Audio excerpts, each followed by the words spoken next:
Hello' মই অসমবাসী ৰাইজ, কি খবৰ? ভালনে? সকলোৱে ভালে চাগে? বৰ্তমান আমাৰো সকলোৰে ভাল বুলি ক'ব পাৰি। আজি আপোনালোকৰ মাজলৈ এটা ৰেচিপি লৈ আহিছোঁ। ৰেচিপি মানে আজি চিম্পল ৰেচিপি এটা লৈ আহিছোঁ। ঔটেঙাৰ লগত মানে কচ মাছ, এইখিনি মাছ লৈছোঁ। ইয়াতে সৰু সৰু পিচ কৰি লৈছোঁ।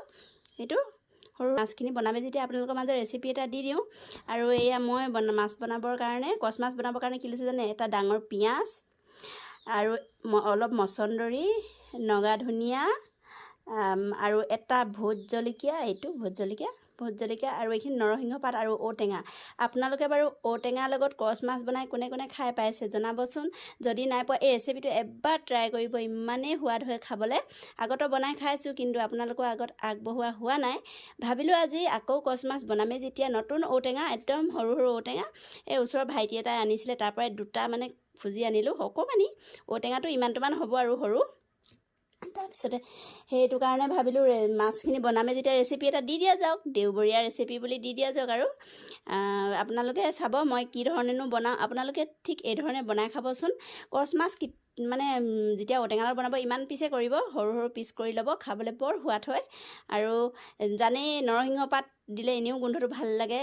আৰু মান ধনিয়া শেষত দি দিম। আৰু জলকীয়া অলপ, জ্বলা হ'লে ভাল লাগে, যিহেতু আমাৰ ঘৰত জ্বলা চবেই খায়। তেতিয়াহ'লে মোৰ মাছ আৰু ঔটেঙা বনোৱা ৰেচিপিটো আৰম্ভ কৰোঁ। আপোনালোকে চাই থাকিব। জ্বলাই কেৰাহীখন পাতি দিছোঁ। জানে আমাৰ পাকঘৰটো বৰ আন্ধাৰ।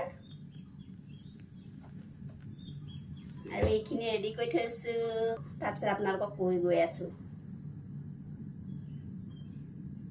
অকণমান তেল দি, যিহেতু তেলখিনি গৰম হৈ গ'ল, আৰু এতিয়া মই ঔটেঙা কেইপিচ অকণমান ফ্ৰাই কৰি ল'ম, যিহেতু কুমলীয়া ঔটেঙা। এইটো বতৰ মানে কথা। এতিয়া এই ঔটেঙাখিনি মই এই কাঁহীখনতে নমাই ল'ম। কেহেতা ভাৱটো নাইকিয়া হ'ব তেতিয়া অলপ ভাজি ল'লে।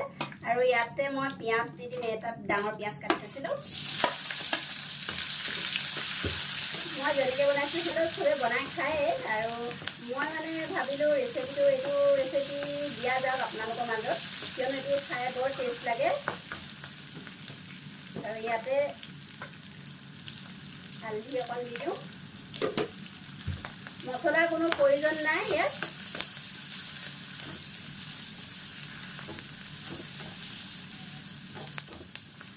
পিঁয়াজখিনি অলপ সিজিছে আৰু এতিয়া মই এয়া কচ মাছখিনি দি দিম ইয়াতে। এনেকৈ বনালে মানুহজনে খাই খুব ভাল পায়, কিন্তু এতিয়া মানুহজন নাই। আজি বেটাই মই খাম। আৰু মানুহজনী গৈছে গাড়ীখন বনাবলৈ। আমাৰ বচন্তিখন অলপ বেয়া হ'ল, এইখন বনাবলৈ গৈছে। ভাবিলোঁ খাবলৈ বনালে যেতিয়া ৰেচিপি এটা দি দিয়া যাওক আপোনালোকেও কেতিয়াবা বনাই খাব পাৰিব। নিজৰ নিজৰ ষ্টাইলটো খাই, আনৰ ষ্টাইলত খোৱাটোহে। আৰু নিমখ দি ল'ব সোৱাদ অনুযায়ী। বেছিকৈ লৰালে আকৌ সি খাব ভাঙি দিব, একদম আদা চব লৰাব লাগিব।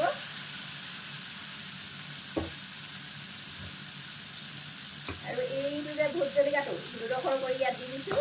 ভোট জলকীয়া গোন্ধটো মানে ভাল লাগে, সেইটো কাৰণে ভোট জলকীয়া দিছোঁ।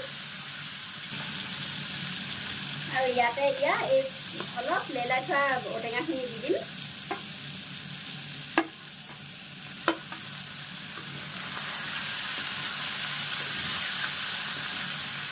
একদম আলসত লৰাব লাগিব, কিয়নো মাছখিনি সৰু সৰুকৈ কটা হৈছে যে মাংসৰ ষ্টাইলত মানে ভাঙি যাব পাৰে।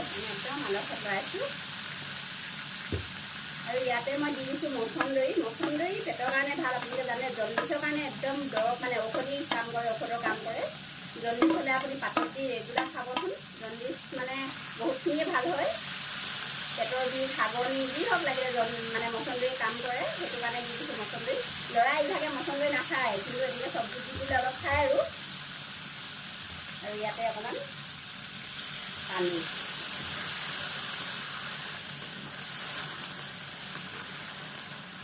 মচন্দৰী খাবলৈ বৰ টান পায়, সেইকাৰণে মই কি কৰোঁ, চাটনি বা চব্জিত এনেকৈ মচন্দৰী দি দিওঁ। একদম গাঁৱলীয়া ষ্টাইলত বনাইছোঁ। আপোনালোকে আকৌ কমেণ্ট কিবাকিবি নিদিব, কি এনেকৈ খাই নি বুলি নক'ব আকৌ। এনেকৈ এবাৰ খাই চাব, এতিয়া এইখিনি উতলিবলৈ দিম।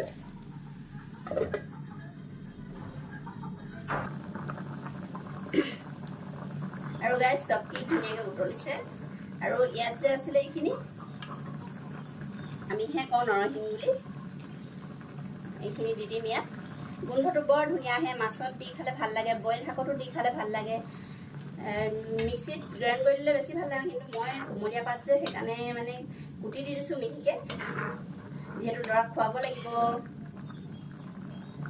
আৰু গাইজ এতিয়া মোৰ মানে কচ মাছ আৰু ঔটেঙাৰ চব্জি ৰেডি হৈ গ'ল। ইয়াতে মই মান ধনিয়া মানে নগা ধনিয়া অলপ দি দিওঁ। আৰু মোৰ এয়া আজিৰ ৰেচিপি হৈ গ'ল। গৰমে গৰমে খোৱাহে কথা আৰু গাইজ চাওক, এইখিনি কচ মাছ আৰু ঔটেঙাৰ জোল এবাৰ বনাই খাই চাবচোন, কি ধুনীয়া লাগিছে। এবাৰ আপোনালোকে বনাই খাই চাবচোন, ঔটেঙাৰ লগত কচ মাছ কেনেকুৱা লাগে মোক জনাবলৈ নাপাহৰিব। আৰু মই যেনেকৈ বনাইছোঁ তেনেকৈ বনাই খাব ঠিক। তেতিয়াহ'লে আজিলৈ আহিছোঁ, আকৌ এটা ভিডিঅ'ত লগ পাম। তেতিয়াহ'লে বাই বাই।